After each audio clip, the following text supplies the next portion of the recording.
O tempo de Deus na minha vida, o tempo de Deus pros meus sentimentos, o tempo de Deus para o milagre. Esse tema é tempo. A Bíblia, no livro de Eclesiastes, capítulo 3, no seu versículo 1, tudo tem o seu tempo determinado, e há tempo para todo propósito debaixo do céu. O interessante é que quando a Septuaginta foi escrita, ou seja, a tradução do Velho Testamento para o grego, neste versículo que nós lemos, a tradução de tempo é Cronos e Kairos. Ou seja, tudo tem o seu Cronos determinado. E há um Kairos para todo o propósito debaixo do céu.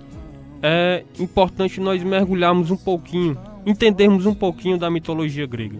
O Cronos era algo usado no contexto de tempo cronológico, sequencial e linear.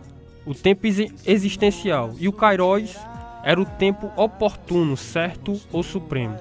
Então Cronos, na mitologia grega, era um titã. O mito do Cronos ilustra temas como o envelhecimento, mudança, entre outros elementos relacionados ao tempo. O Cronos personificava o Senhor do tempo, aquele que tudo devora. Cronos devora ao mesmo tempo que gera.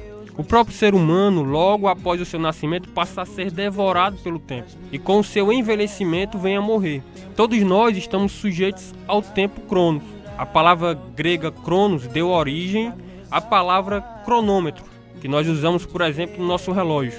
Kairos, por sua vez, representava o oposto. Kairos, também na mitologia grega, é descrito como um jovem que não se preocupa com o relógio, o calendário e o tempo cronológico que nós conhecemos.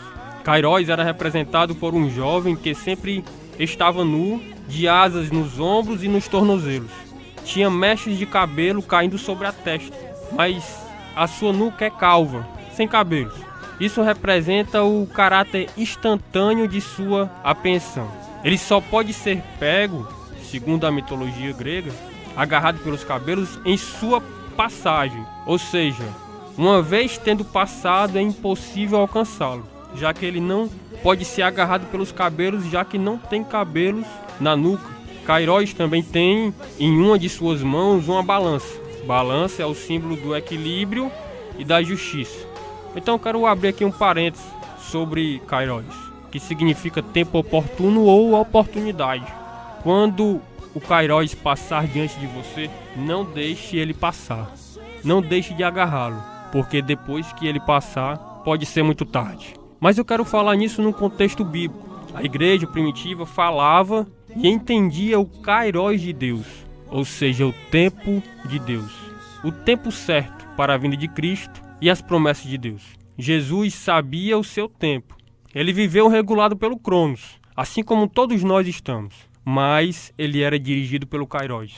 Quando Deus faz a promessa a Abraão, talvez na mesma situação muitos de nós teríamos desistido por olhar para o Cronos.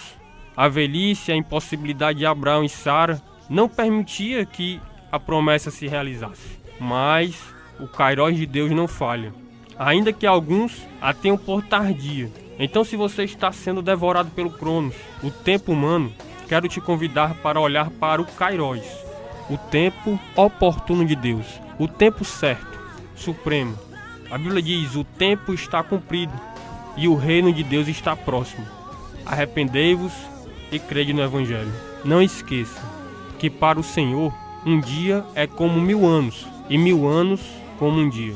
Não retarda o Senhor a sua promessa como alguns pensam que ela tem demorado. Pelo contrário, Ele é longânimo para com todos nós, não querendo que ninguém se perca, senão que todos cheguem ao arrependimento.